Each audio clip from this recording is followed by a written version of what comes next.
Euh, N'hésitez pas, hein, on est un petit nombre, même si ça filme, vous avez le droit de poser des questions, de réagir. Vous êtes tous mis du même côté. Tant pis. Écoutez, Esdras 3. Donc, on peut prendre le texte Esdras au chapitre 3, à la page 326, et on va finir ce chapitre-là. C'est un court chapitre, mais on l'avait scindé en deux. On se souvient effectivement la dernière fois. Quel était le thème d'ailleurs, si vous en souvenez de la dernière fois? Est-ce que vous avez en tête le mot principal qu'on avait vu des versets 1 à 7 d'ailleurs? Je ne sais pas d'ailleurs si vous étiez là ou pas, mais... le, ouais.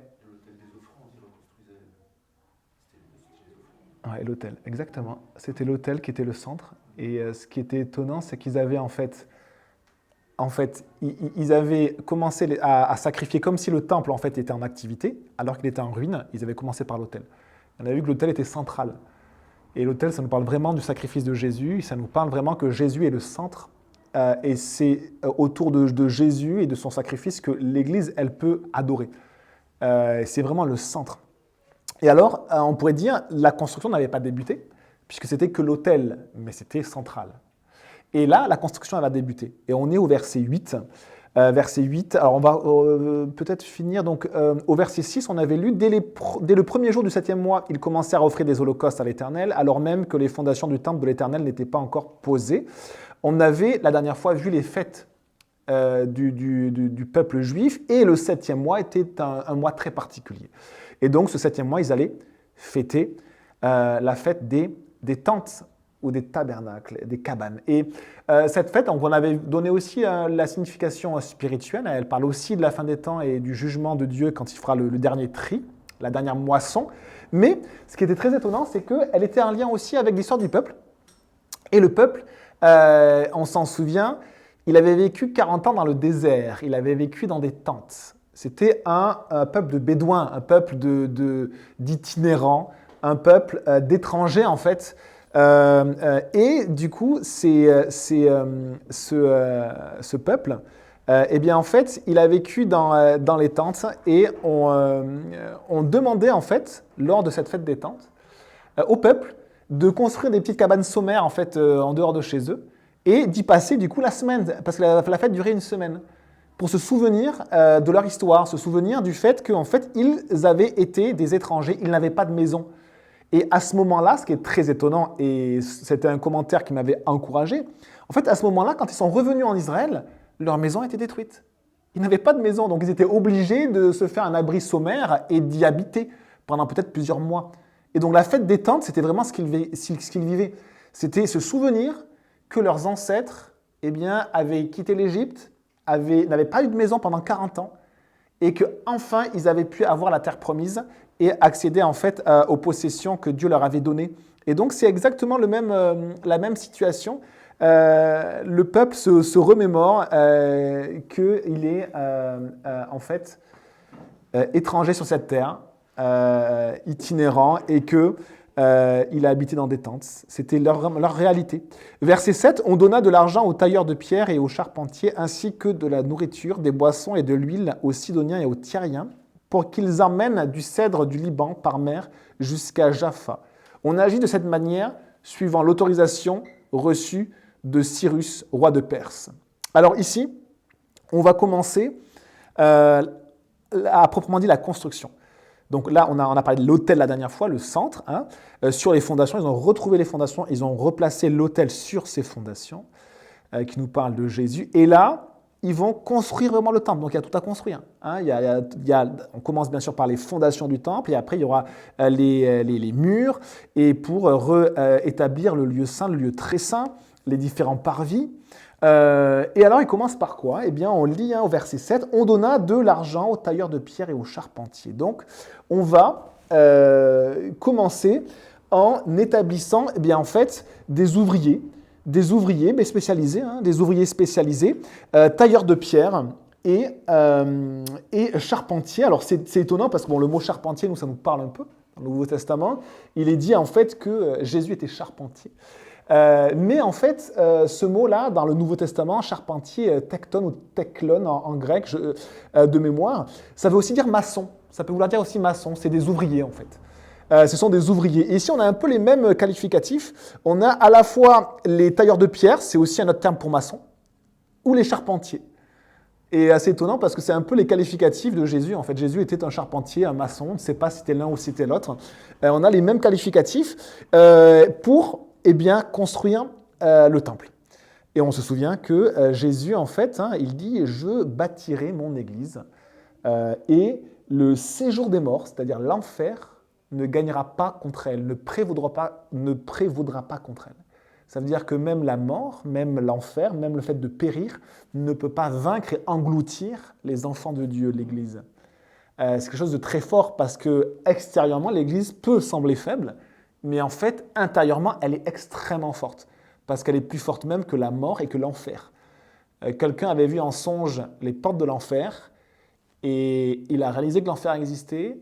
Et il a dit, mais il faut le dire aux gens, il y a une réalité qui est terrible, c'est que ce monde s'en va et périt définitivement loin de Dieu en enfer. Et Jésus nous donne comme une oasis, comme un lieu gardé. Vous savez, Jérusalem, c'était sur une colline fortifiée, Jérusalem. Et quasiment dans toute l'histoire de l'humanité, aucun empire n'a réussi vraiment à détruire cette ville, à part au moment où Dieu l'a permis. Sinon, cette ville était forte. Et c'est simplement à cause du péché du peuple que cette ville a été détruite. Sinon, elle était forte, elle était là pour tenir.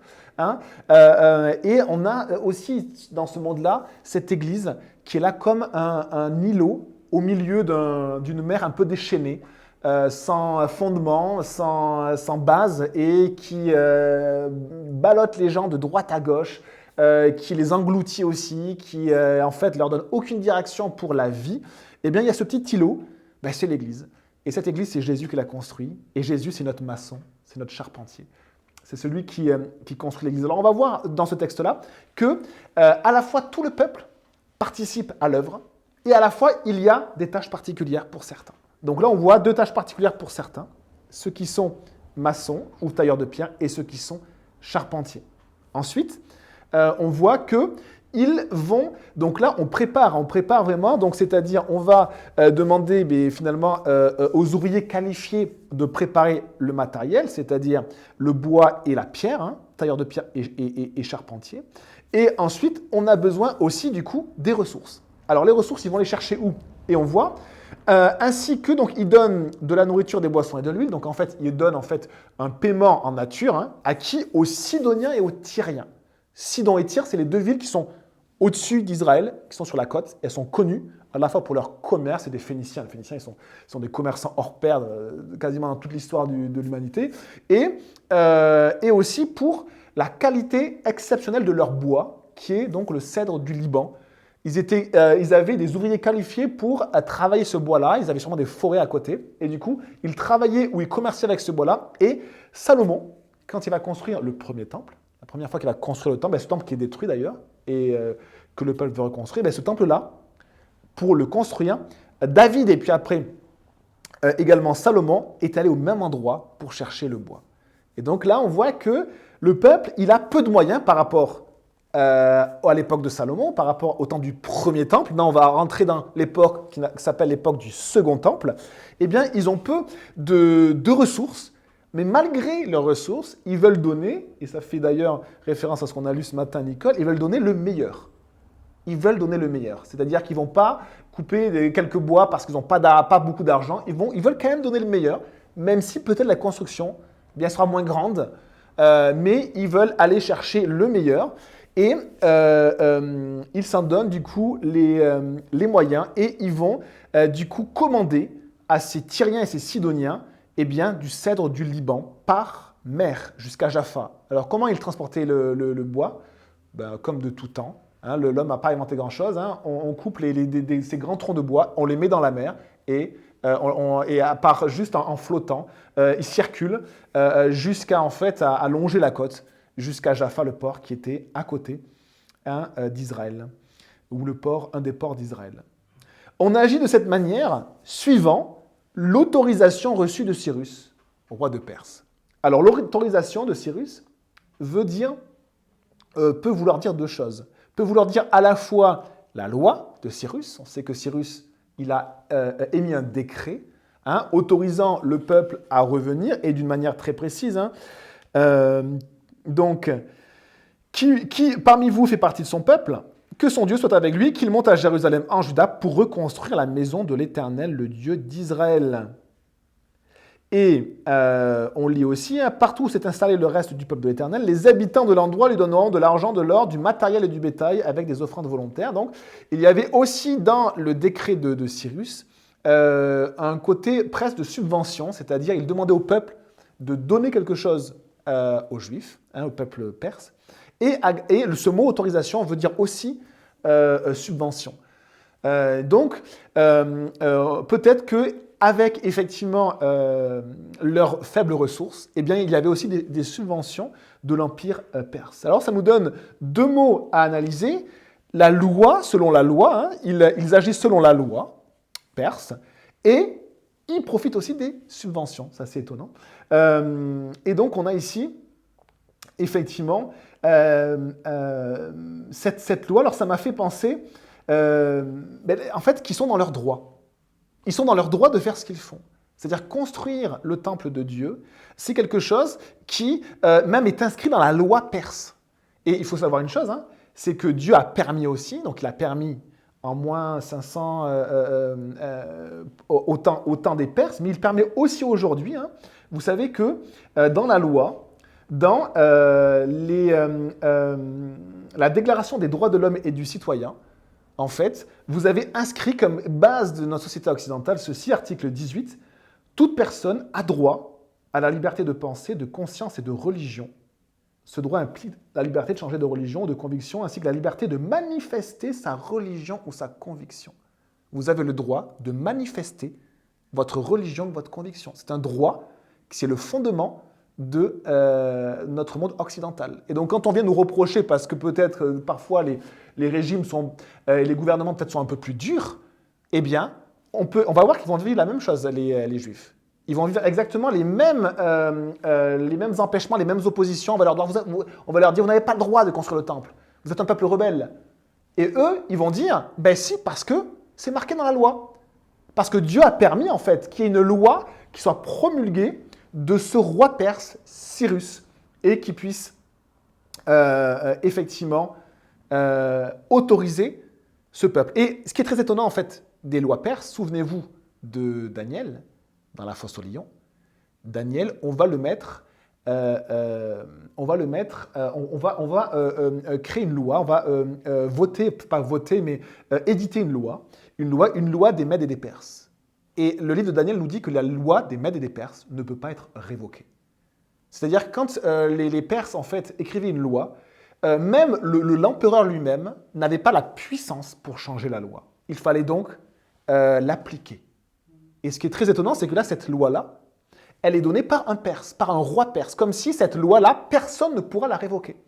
Et on est dans une société qui va devenir de plus en plus compliquée pour l'Église, surtout pour ceux qui veulent vivre selon la parole de Dieu. Alors, pour ceux qui veulent vivre selon les pensées de ce monde, eh bien, ce sera plus facile, effectivement. Mais ceux qui veulent vivre vraiment selon la parole de Dieu, eh bien, ça sera peut-être de plus en plus difficile. Mais Dieu a permis dans l'histoire des hommes qu'il y ait cette loi qui soit écrite à la base même des lois, à la base des lois des gouvernements, les droits de l'homme, je peux manifester ma religion ou ma conviction. Et donc, si vous m'y interdisez, si vous m'opprimez, si vous faites une pression pour que je le fasse moins, vous êtes même en contradiction avec la loi. Il y a une deuxième loi que je vous partage dans la laïcité. Les chrétiens n'aiment pas trop parfois la laïcité parce qu'on a l'impression que c'est une oppression contre le christianisme et contre la liberté de croire. En fait, c'est faux. C'est mal utilisé, effectivement, c'est détourné, c'est déformé peut-être, mais je vous lis l'article qui est un article montrant que la République est laïque. Article 3 de la Charte de la laïcité. La laïcité garantit la liberté de conscience à tous. Chacun est libre de croire ou de ne pas croire. On est tout à fait d'accord avec ça. Elle permet la libre expression de ses convictions, dans le respect de celles d'autrui et dans les limites de l'ordre public. On est absolument d'accord avec ça. Donc ça veut dire que même à l'école, on a le droit de parler de Jésus. Puisqu'on a le droit de partager la libre expression de ses convictions. La liberté d'expression, c'est un des fondements de notre société occidentale.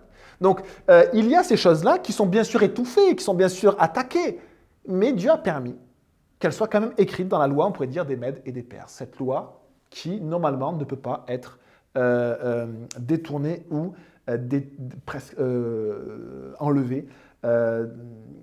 Et donc, on a ici, finalement, il se conforme à la loi de Cyrus, roi de Perse, selon l'autorisation reçue de Cyrus, roi de Perse. Ce mot aussi peut vouloir dire aussi subvention, et donc il est possible qu'ils aient reçu de la part de l'Empire perse également des aides pour la construction du temple, parce que ça venait du roi lui-même. On se souvient, Dieu a dit, il a appelé Cyrus, il a appelé même mon berger, mon messie. C'est de lui, en fait, je vais utiliser Cyrus, qui ne me connaît pas, pour faire ma volonté. Et donc, on a ici à la fois Dieu qui est maître de l'histoire et qui met comme des jalons dans l'histoire. Et entre ces jalons-là, eh bien, il y a un combat énorme, il y a une oppression, il y a effectivement des oppositions énormes. Mais Dieu a quand même placé dans l'histoire, au cœur souvent, en fondement, quelque chose qui vient de lui. Alors, verset 8. Le 2e mois de la 2e année après leur arrivée à la maison de Dieu à Jérusalem, Zorobabel, fils de Shealtiel, Josué, fils de Jotsadak, ainsi que le reste de leurs frères, les prêtres, les Lévites et tous ceux qui étaient revenus de déportation à Jérusalem, se mirent à l'œuvre. Alors, on est la 2e année. La première année, donc, ils sont arrivés peut-être le 3e, le 4e mois de l'année. À peu près 3 mois après, le 7e mois, ils ont commencé du coup à faire fonctionner, à rétablir l'autel. Et donc là, on attend quelques mois encore, à peu près 8 mois après, 8-9 mois après cette fête des tentes, des cabanes. Et on en est là. La 2e année, le 2e mois, qu'est-ce qui se passe? Eh bien, on voit une liste qui décrit tout le peuple. Zorobabel, c'est la lignée de David, c'est celui qui aurait dû être roi, c'est le gouverneur. Josué, c'est le grand prêtre. Après, il y a marqué « ainsi que le reste de leurs frères », c'est-à-dire ainsi que les frères de Josué. Les frères de Josué, c'est qui? C'est les prêtres et les Lévites. C'est cette famille-là qui avait le sacerdoce, c'est-à-dire la responsabilité de servir dans le temple de Dieu. Et tous ceux qui étaient revenus de déportation à Jérusalem, c'est-à-dire et tout le peuple. Et qu'est-ce qu'on lit? Ils se mirent à l'œuvre. Donc ça veut dire que là, on est en train de s'attaquer vraiment à la reconstruction. On débute la reconstruction du temple. Eh bien, chacun se met à l'œuvre. Et on se rappelle que le temple, aujourd'hui, dans la Nouvelle Alliance, si je vous dis, c'est quoi le temple? Vous répondez quoi? Je bois. Vous n'aimez pas que je vous pose des questions. Le cœur de Jésus, les croyants, chrétiens. Ouais, les chrétiens, exactement, l'Église, exactement. Et donc, il le dit, vous êtes le temple de Dieu, du Dieu vivant. Et donc, en fait, ce temple, eh bien, finalement, ça veut dire que chacun, on a une responsabilité, un travail à faire pour sa construction. Chacun s'est mis à l'œuvre. Chacun était actif. Et on ne perdait pas, dans notre esprit cette nécessité et cette grande importance de construire le temple. Et quand on lit les chapitres d'après, chapitre 4, on va voir, on commence chapitre 4 en lisant les ennemis de Juda et de Benjamin. Et là, il va y avoir une opposition. Il va y avoir un arrêt pendant même longtemps. Et ensuite, chapitre 5, si vous lisez le premier verset, les prophètes Agé et Zacharie, quand le peuple est on va dire, au plus bas, quand il s'est détourné, quand il arrête de faire ce que le Seigneur lui demande, qu'est-ce que Dieu fait? Il envoie ses prophètes. Ces prophètes, par son Esprit Saint, il parle au travers d'eux, il leur donne des révélations, des paroles à dire, des mots à dire littéralement. Les prophètes, c'est Navi, c'est celui qui voit, celui qui reçoit de Dieu, celui qui communique en fait. Et qui communique quoi? La parole de Dieu. Et donc, Agé et Zacharie, il va les envoyer. Pourquoi? Pour reconstruire, pour continuer la construction du temple qui s'était arrêté. Ça nous parle de l'histoire de l'Église, les amis. Ça nous parle aussi de notre vie. Nous avons des saisons dans nos vies et parfois nous arrêtons de nous associer à ceux qui construisent le temple.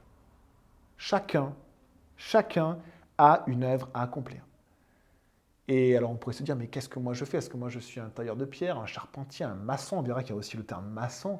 Et en fait, les amis, si on réalise que le temple, c'est l'Église, eh bien la meilleure manière de participer à cette œuvre, c'est simplement de vivre l'Église, simplement. Et le Saint-Esprit fera la différence, fera le reste en fait. Mais il y a besoin de personnes qui se lèvent, qui se disent, moi je veux venir être présent, je veux participer pour cette construction. Alors c'est tout le peuple qui se met à l'œuvre et on chargea les Lévites âgés de 20 ans et plus de surveiller les travaux de la maison de l'Éternel. On a une autre catégorie de travailleurs, ça va être les surveillants. C'est le même mot que intendant. Dans la parole de Dieu, on a des intendants. Alors les intendants dans le Nouveau Testament, ça va être plutôt les pasteurs et les anciens. Hein, ça va être les intendants, ceux qui finalement gèrent le peuple de Dieu et les biens aussi qui sont donnés pour le Seigneur dans le peuple de Dieu. Hein. Et là, on a une charge juste sur le travail, pas forcément sur les ressources, mais sur le travail du temple. On a du coup des surveillants. Au temps de Josias, quand il avait réparé le temple, je crois qu'il avait également mis peut-être également des Lévites, il faudrait vérifier, mais des personnes pour surveiller le temple. Et les Lévites, c'était des personnes qui avaient un rôle sacerdotal, un rôle dans le temple de Dieu. Il y avait une sorte de mise à part de cette famille-là pour servir de manière particulière. Alors c'est vrai que on n'est pas tous appelés à servir de manière particulière dans la maison de Dieu. Certains sont vraiment appelés vraiment à une tâche particulière. On le voit hein, dans Acte 6, par exemple, on voit des tâches particulières qui sont données. Vous avez, par exemple, donc dans Acte 6, c'est, vous savez, la première église qui est Jérusalem, et donc le temple de Dieu, hein, l'église, c'est les croyants. Et donc à cette époque-là, je vous le lis, hein, le nombre des disciples a augmenté, et il va y avoir en fait un besoin de travail. Supplémentaires et que ne pouvaient pas gérer du coup les intendants, c'est-à-dire là c'était les apôtres, c'était les 12, c'est-à-dire on pourrait dire les pasteurs. Et donc, qu'est-ce qui s'est passé? Il dit ceci, hein, c'est pourquoi, frères et sœurs, choisissez parmi vous 7 hommes de qui l'on rende un bon témoignage, remplis d'Esprit Saint et de sagesse, et nous les chargerons de ce travail. Il y avait un travail, il y avait une responsabilité derrière, et du coup, ils ont effectivement choisi des frères et on verra par la suite qu'il y avait aussi les sœurs qui pouvaient être diaconesses, et donc pour des travaux particuliers.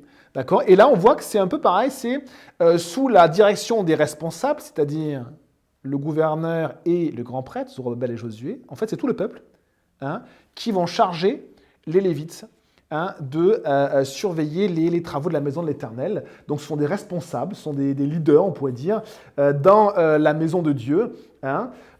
Et si on fait le parallèle avec le Nouveau Testament, on croit, nous, dans notre Église, hein, que le Saint-Esprit montre par l'Église ceux à qui il donne une tâche particulière.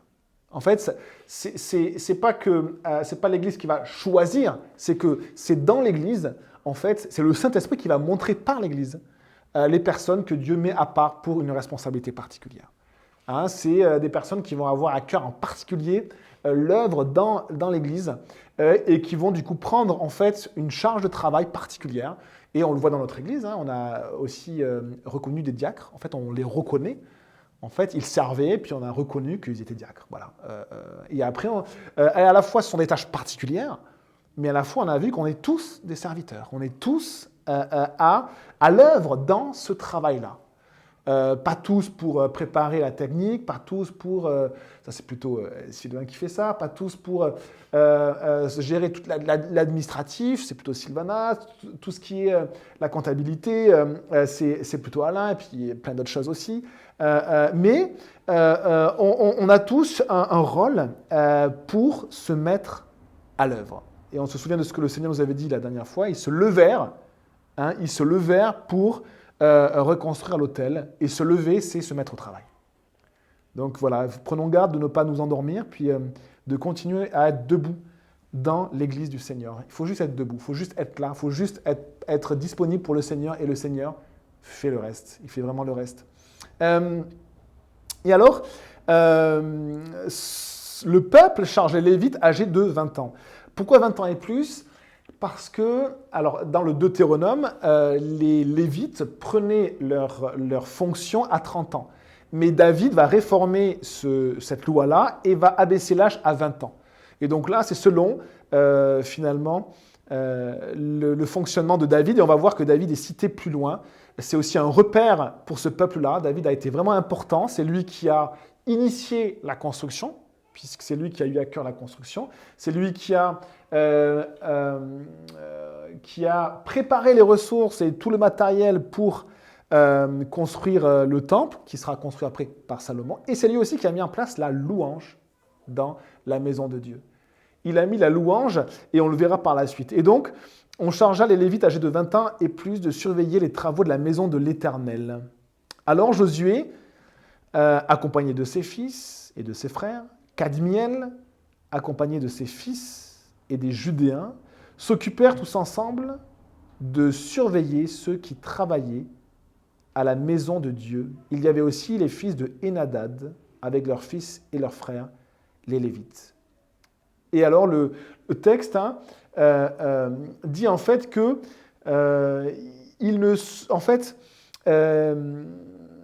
le terme, si je retrouve un peu les... Voilà, ils se tinrent là comme un seul homme pour surveiller, ils se présentèrent comme un seul homme pour venir, pour ce travail de direction, d'accompagnement, de leadership, de surveillance.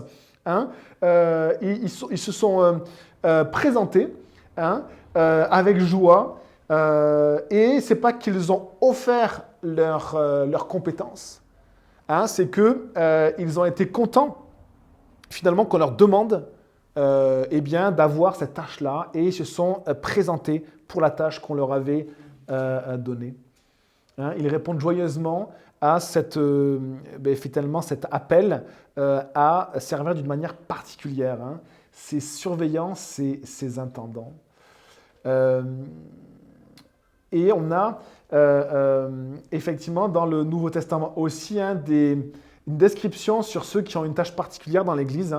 Alors, il y a les anciens pasteurs ou anciens qui vont avoir vraiment un rôle de responsabilité envers le troupeau du Seigneur. Mais il y a aussi les diacres qui ont aussi une responsabilité dans les tâches dans l'Église.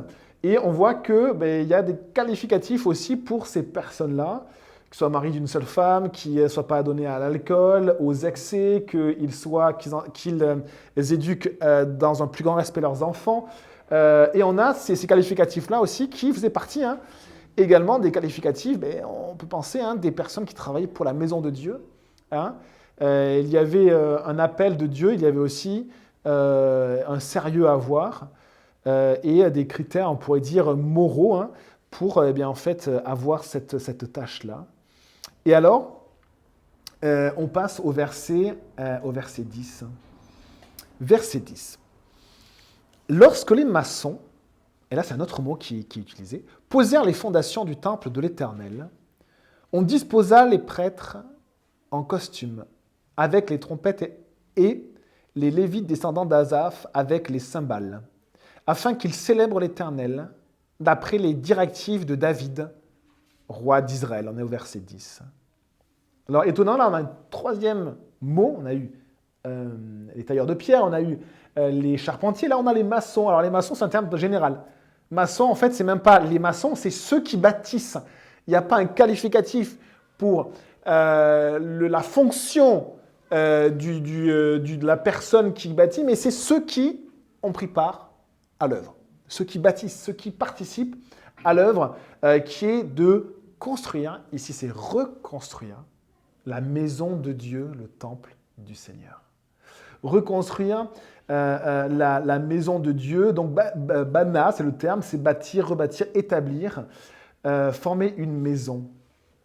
Et donc on a généralement ceux qui construisent, ceux qui bâtissent. Alors très étonnant, quand on fait une recherche de ce mot-là dans l'Ancien Testament, eh bien on voit qu'il y a deux groupes qui bâtissent dans la Bible. Il y a ceux qui bâtissent des empires et il y a ceux qui bâtissent des hôtels. Dans la Bible, vous voyez les premiers mots. Vous avez, pour le terme qui signifie construire vraiment, eh bien vous avez ceux qui ont bâti les villes de Ninive, de Rehoboth, de Ir, de Calach. Et c'est aussi ceux qui ont bâti Babel, avec sa tour. Babel, c'est un empire. Hein. Babel, c'est l'empire où c'est les peuples qui viennent se mettre autour. Hein. On peut penser que c'est en Mésopotamie, d'ailleurs, que a lieu ça, des ziggourats, c'est des tours à plusieurs paliers, plusieurs paliers, les premières tours. Eh bien, ça a commencé à ce moment-là. Ils bâtissaient des tours pour être grands, pour peut-être mettre d'autres dieux au centre, pour être aussi grand que Dieu, être comme le ciel, pour s'élever, un peu le péché d'Adam et Ève, hein, vous serez comme Dieu. Donc il y a en premier lieu une lignée de personnes qui bâtissent des empires et qui s'élèvent un peu contre Dieu. Et en deuxième lieu, il y a ceux qui construisent des constructions beaucoup plus petites, des autels. Comment construisaient des autels? On prenait des pierres non taillées et on faisait un petit muret de pierres non taillées. Et sur ce petit muret, on offrait à Dieu un sacrifice. C'était un autel. Et là, en parallèle de ces bâtisseurs d'empire, vous avez Noé qui bâtit un autel. Vous avez Abraham qui bâtit de nombreux autels. On a ici deux types de personnes qui bâtissent. Alors, de quel groupe de personnes on fait partie? Est-ce qu'on est ceux qui veulent que l'humanité s'élève? Hein, c'est ce qui se passe actuellement. Ou est-ce qu'on est ceux qui veulent rendre à Dieu la gloire? Bâtir des autels. Est-ce qu'on construit pour le royaume des hommes, l'empire des hommes, ou est-ce qu'on construit pour le royaume de Dieu? Et le royaume de Dieu, on se rappelle, le centre, c'est l'autel. C'est là où on sacrifie à Dieu et on reconnaît qui il est. On invoque son nom, son glorieux nom, et on reconnaît nos péchés. Et pendant ce moment-là, en même temps, le peuple bâtit. Le peuple pose les fondations, puisque les fondations étaient détruites, étaient abîmées, donc on retrouve les fondations abîmées, et il faut les compléter, il faut les réparer. Eh bien, on répare, on pose les fondations du temple. Et à ce moment-là, en même temps, alors que le peuple est en train de travailler, de bâtir, en même temps, il y a un groupe de louanges. Il y a des prêtres, il y a des lévites, avec des trompettes et avec des cymbales, qui sont là dans le seul but d'adorer et de célébrer l'Éternel, d'après les directives de David, le roi d'Israël. David, dans l'histoire du peuple d'Israël, est celui qui a mis la louange au centre. C'était quelqu'un qui jouait bien de l'ancêtre de la guitare, et c'est quelqu'un qui crée des chants, des louanges à Dieu. Et ces louanges nous sont parvenus jusqu'à nous. Ces louanges ont marqué le peuple. Et le personnage de David est très étonnant parce que c'est à la fois un berger, à la fois un chantre, quelqu'un qui fait de la louange, qui met la louange au centre, la louange de l'Éternel, et à la fois un roi et un guerrier. Et donc on a ce David qui a mis la louange au centre, et vraiment au centre du peuple, au centre du culte. Dans 1 Chronique 25, on le voit, sous sa direction, il y avait Asaph qui prophétisait, sous sa direction, il y avait les chantres qui chantaient, il y avait ces prêtres aussi autour qui adoraient. Et on voit vraiment que David, il a installé, il a établi par l'Esprit Saint une louange, une adoration à Dieu. Et on lit dans le psaume 22, d'ailleurs, psaume 22, je vais juste vérifier quelque chose. Psaume 22, il semble, de mémoire, j'ai l'impression que c'est un psaume de David, mais je ne suis pas sûr. Et c'est un psaume de David. Dans le psaume 22, c'est le psaume de David, il dit ceci. Psaume 22, verset 3. « Tu es le Saint. Tu sièges au milieu des louanges d'Israël. » David avait compris que ce qui sied en la présence de Dieu, c'est de la louange. La louange, ça ne veut pas dire forcément il faut savoir jouer d'un instrument, même si c'est génial de savoir jouer d'un instrument, et je vous encourage à le tester, mais on n'a pas tous les mêmes capacités, mais la louange, c'est finalement reconnaître ce que Dieu fait, et être rempli de joie par ce que Dieu fait, et l'acclamer dans nos cœurs pour ce que Dieu fait. La louange, en fait, c'est ce qui sied là où Dieu siège. là où Dieu siège, il y a forcément de la louange. Et c'est pour ça que dans l'Église, il y a de la louange. Parce que nous sommes, le Seigneur nous dit, le temple de Dieu. Sur cette terre, on est un temple, on pourrait dire, un peu faible, un peu petit, mais Dieu nous dit, vous êtes le temple de Dieu, du Dieu vivant. Et Dieu siège au milieu des louanges d'Israël. David avait compris cela, avait saisi cela par le Saint-Esprit. Et il avait donc mis cette louange autour du trône de Dieu. Et alors, ce qui est vraiment beau en plus, c'est que regardez comment il désigne au verset 10 et au verset même précédent. Voilà, au verset précédent. Regardez au verset 8 qu'on a déjà lu. Après leur arrivée à la maison de Dieu, ils appellent en fait cet endroit la maison de Dieu, alors que cet endroit est en ruine, alors qu'il n'y a plus rien, alors que ça a été ravagé. Mais d'ici, c'est quand même la maison de Dieu. Et ils mettent dans cet endroit où on a l'impression qu'il n'y a rien, il n'y a pas de mur, etc., ils mettent l'autel, là où on adore le Seigneur, où on invoque le Seigneur. Et quand ils posent les fondations, ils chantent, ils mettent la louange. Ils mettent la louange, ils mettent l'adoration au Seigneur, la louange qui lui est due. Ils vont chanter et se répondre en chantant, se répondre à la louange. Enfin, disait, vous savez, si vous voulez égayer la maison, fredonnez un air de louange. Même quand on ne sait pas chanter, ça encourage. Les enfants, des fois, le font facilement. À un moment donné, ils chantonnent. Et puis on se dit, tiens, mais ça, c'est un chant à Jésus. Et ça met la joie. Et en fait, la louange appelle la louange. C'est-à-dire qu'on entend un enfant chanter ou une personne fredonner, et tout d'un coup, en fait, on fredonne nous-mêmes sans s'en rendre compte. La louange appelle la louange. Et c'est comme ça qu'était bâti le chant à l'époque. Le chant, c'était un chant de réponse. C'est-à-dire qu'on chantait à un groupe en face qui nous répondait en chantant et on rechantait. Et c'est pour ça que vous avez des psaumes où en fait il y a des répétitions constantes. Car la bonté de Dieu demeurera toujours. C'est la réponse du peuple. Donc il y avait un côté qui disait Dieu est grand et l'autre côté disait oui car la bonté de Dieu demeurera toujours. Et puis on continuait. Car il nous a libérés de l'Égypte. Oui car sa bonté demeurera toujours. Il nous a libérés par son bras puissant, oui, car sa bonté demeure à toujours. Et on se répond, la louange, c'est un encouragement presque instinctif qui monte de nos cœurs. Et on s'encourage à louer le Seigneur. Merci Seigneur, tu es grand. Merci pour tout ce que tu as fait pour nous.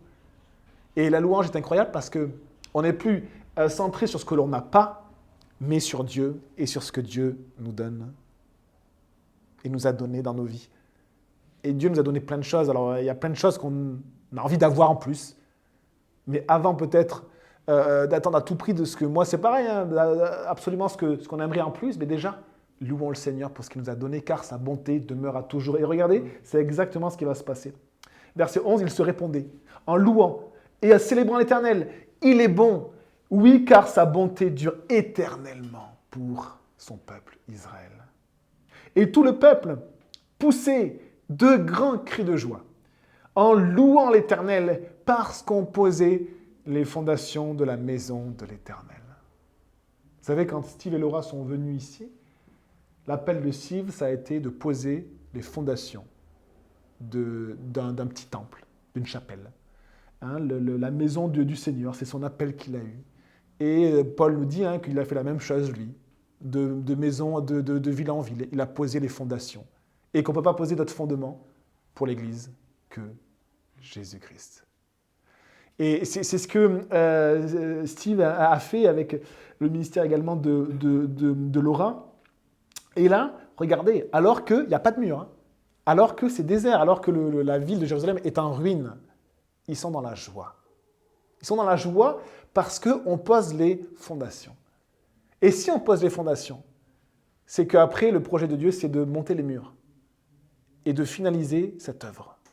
Et la parole de Dieu nous dit que Jésus bâtit son Église, et quand elle sera finie d'être bâtie, Jésus reviendra. Jésus va revenir nous chercher.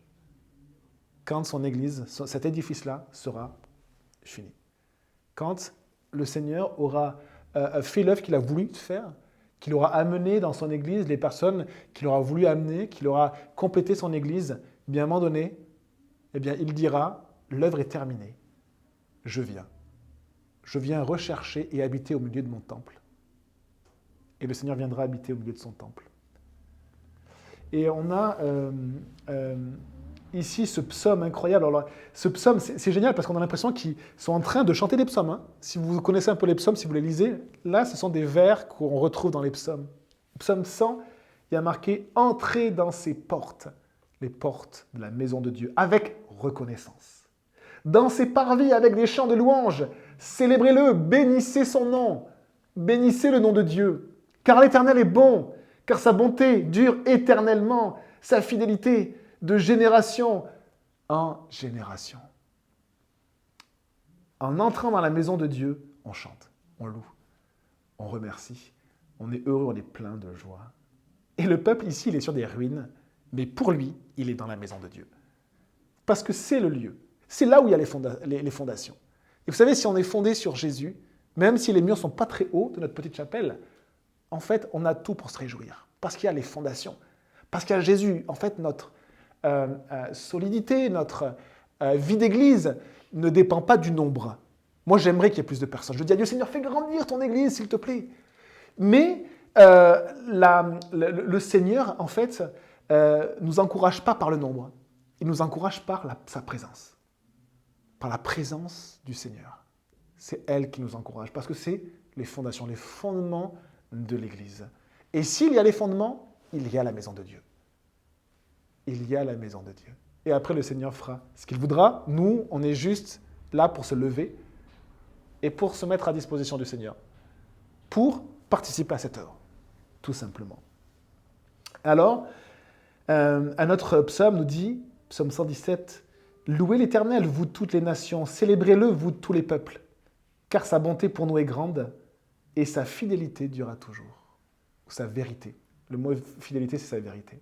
On est là pour dire que la vérité de Dieu dure éternellement. Malgré ce que peut dire la psychiatrie, la science, la philosophie actuellement, la vérité de Dieu demeure éternellement. On est là pour le proclamer, louer l'Éternel. Et vous avez vu, il y a déjà 2 psaumes où il y a plein de psaumes qui nous encouragent à louer le Seigneur, à crier que sa bonté dure éternellement. Il y en a encore un autre, c'est le psaume 107. Psaume 107, c'est le psaume pour tous ceux que Dieu a rachetés. Il commence au verset 3 en disant « Pour ceux que Dieu a délivrés de leurs ennemis. » Si Dieu vous a délivré de vos ennemis, ben Dieu vous a rachetés. Et dans ce psaume-là, il est parlé de ceux qui viennent du nord, de ceux qui viennent du sud, de ceux qui viennent de l'ouest et de l'est, de la mer. Tout cela qui viennent et qui louent l'Éternel pour sa bonté. Psaume 107, verset 15. Et pour ses merveilles en faveur des fils des hommes. La louange du Seigneur. Alors regardez, parce que là on va passer du coup à la dernière partie de cet enseignement de la parole de Dieu, versets 12 et 13. Regardez. Cependant, beaucoup, parmi les prêtres, les Lévites et les chefs de famille âgés qui avaient vu le premier temple, pleuraient tout haut, pendant qu'on posait sous leurs yeux les fondations de celui-ci. Alors pourquoi d'après vous, ils pleuraient? C'est marqué après, mais pourquoi d'après vous, ils pleuraient?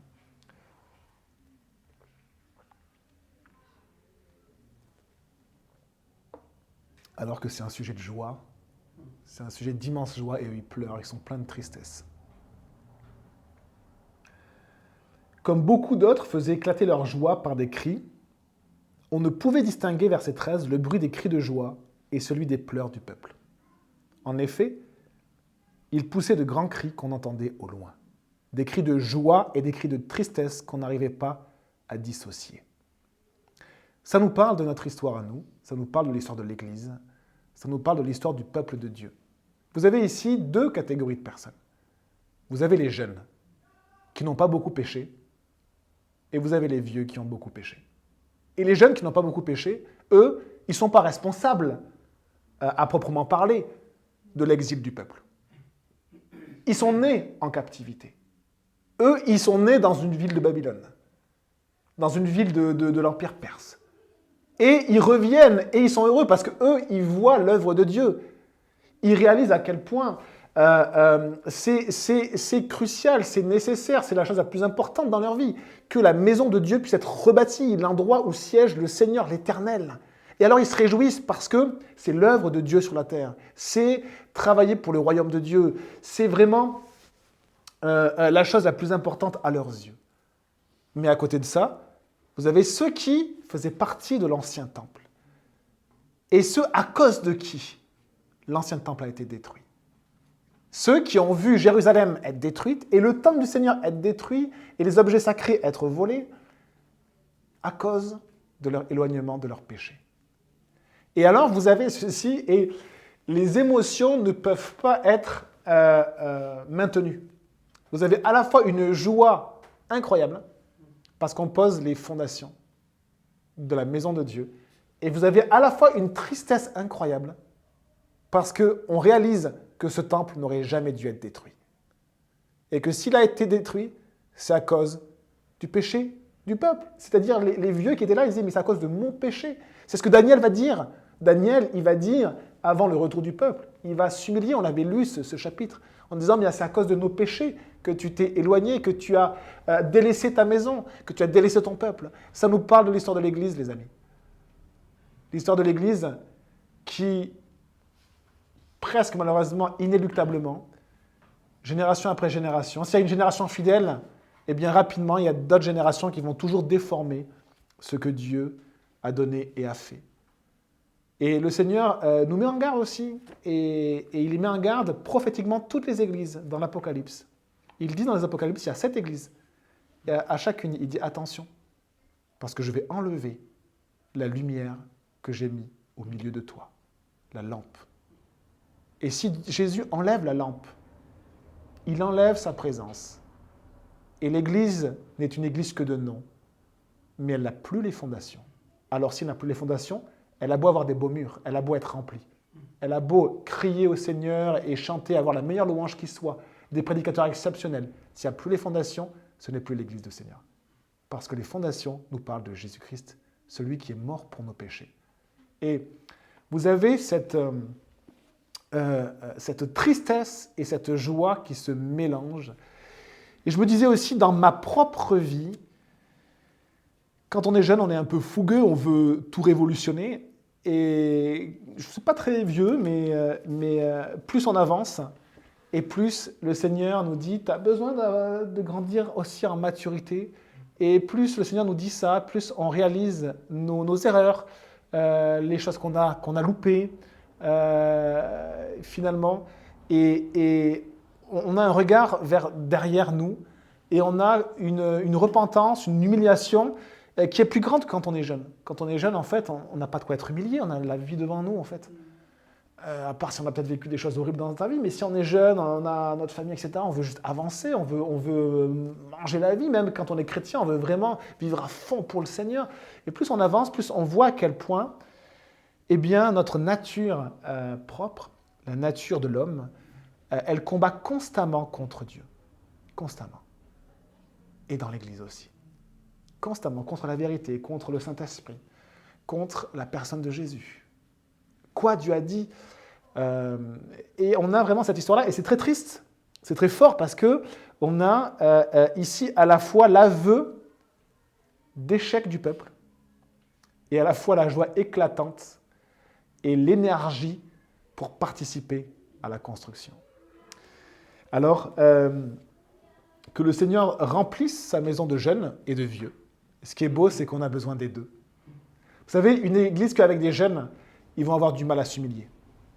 Mais une église avec que des vieux, ils vont avoir du mal peut-être à avancer, à avoir cette énergie, à aller au-delà et puis à franchir d'autres obstacles.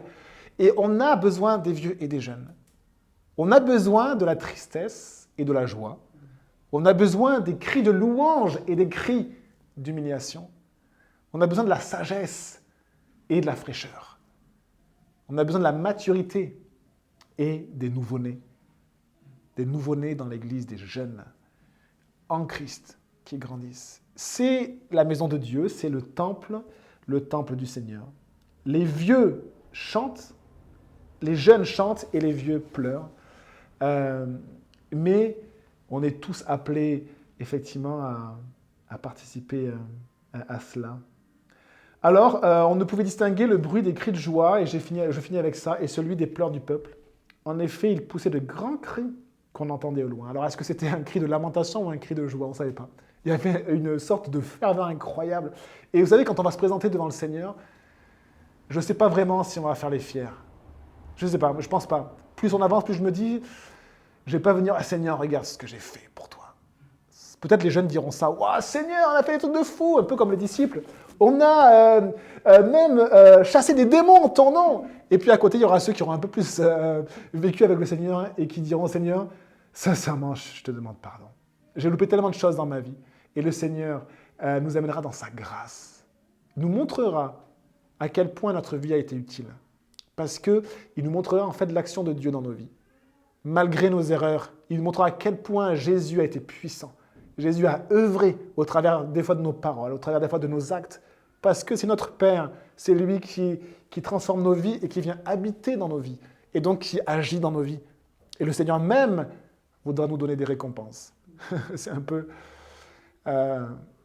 hallucinant, un petit peu contre-intuitif quand on réalise un petit peu. Peut-être que les jeunes diront « Oui, la récompense !» Peut-être les vieux diront « Non, non, je ne mérite pas. Je ne mérite rien.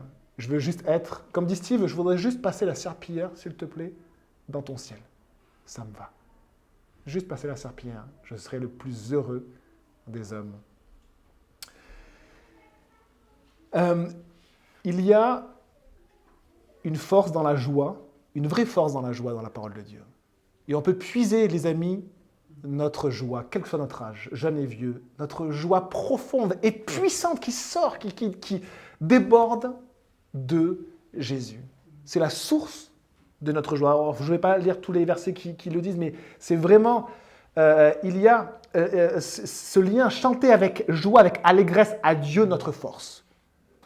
La joie est liée avec la force. On chante à Dieu, c'est notre force, il nous remplit de joie, c'est une force, la joie que Dieu nous donne.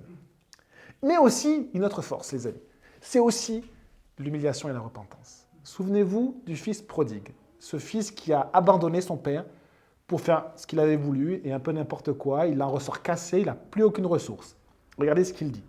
Il dit, je me lèverai, j'irai vers mon père et je lui dirai, mon père, j'ai péché contre le ciel et contre toi. Vous savez ce que fait le père? Il le prend dans ses bras. En fait, la repentance, l'humiliation,